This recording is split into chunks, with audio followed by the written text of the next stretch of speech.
Janet and John learn about business. If you wish to take notes, fine, or I can give you a transcript later.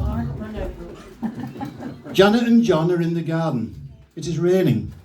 Janet and John look at their bikes in the garden. Our bikes are wet and rusty, says Janet. Yes, our bikes are wet and rusty, says John. Why are our bikes wet and rusty? Asks Janet. They're wet and rusty because they now live outside instead of in the garden shed, says John. Why can't our bikes live in the shed anymore? Asks Janet. Daddy says they cannot live in the shed anymore as the shed is now a factory, says John. Oh yes, I remember, it is a factory now, says Janet.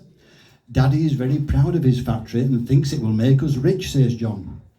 Mummy thinks Daddy's a wazzock, says Janet. Yes, Daddy is a wazzock, says John. Janet and John are in the shed, which is now a factory. A new sewing machine sits on a table next to a pile of old T-shirts. In the corner, there's an old train set, pencils and tracing paper. Taking notes?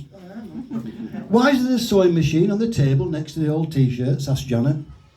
Mummy says that Daddy gave lots and lots of money to the Conservative Party to get a special fast track list, just so he could get lots more money making PPE to keep people safe. To qualify, Daddy just had to have a factory and be able to sew.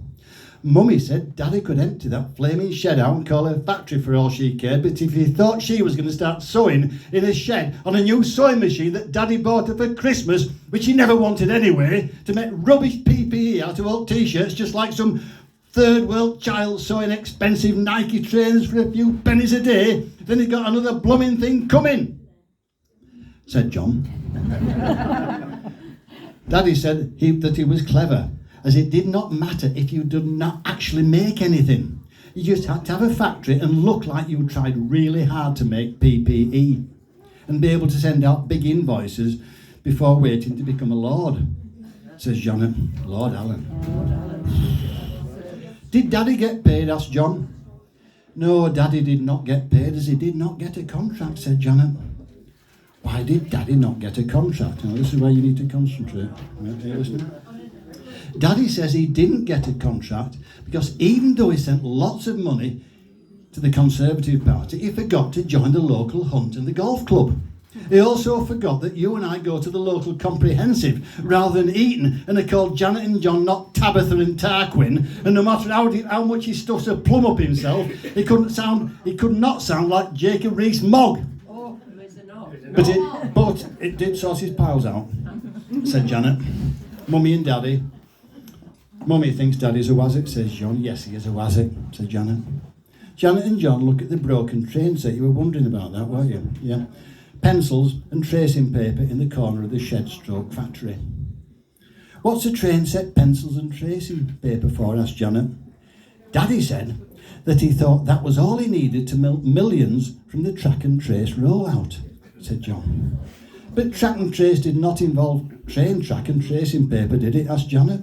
No, it did not involve tracing paper and train track, said John. But look, Janet, please stop explaining these pathetic jokes to these listeners. I'm sure they've got the joke now, as few people are as thick as Nadine and Doris anyway. Sorry, John. Sorry, listeners, said Janet.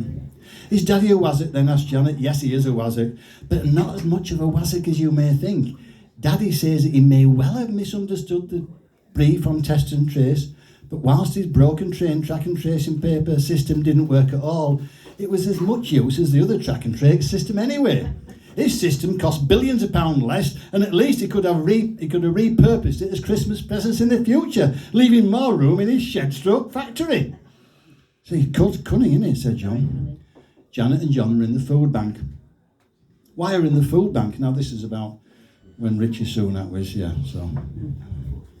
Why are we in the food bank? Asked John. We're in a food bank because your wazzock of a father has lost all our money trying to bribe his way into business when he's nobbed a working class oik, said Mummy. Is Daddy still trying to get into business? Asked Janet. Yes, Daddy's still trying to get into business. Daddy went to a party meeting just to network with business leaders and those handing out contracts for money. But the daft sod complained just because he was groped by that nice Mr. Pincher and was banned from the party. He wouldn't have minded at all if he'd been educated at eating, but groping at his local comprehensive was seen as a criminal offence. Daddy's such a working class wazzick objecting to a grope, said Mummy, her eyes dilating as her mind drifted to warm, erotic nights in the jungle or shining cliff woods with that dishy mask hand clock. Daddy's near the front of the queue at the Christmas food bank for homeless people waiting to be served by the Prime Minister. Daddy's smiling. Daddy looks happy, says John. Yes, it does look happy, said Janet. Daddy's more hopeful than happy, says Mummy. The daft wazzick has heard that the best way to network with business leaders these days is to be slipped a sausage by Richie Sunak at a Christmas food bank for homeless people.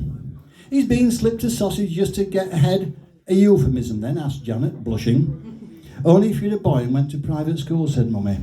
Otherwise, it's just how modern politics works. John giggled. He liked sausages and thought he would make a good businessman and member of Parliament when he grew up. He thought member meant something else. Janet sighed and decided to seek asylum from her family being deported to Rwanda or Bonsall. Thank you.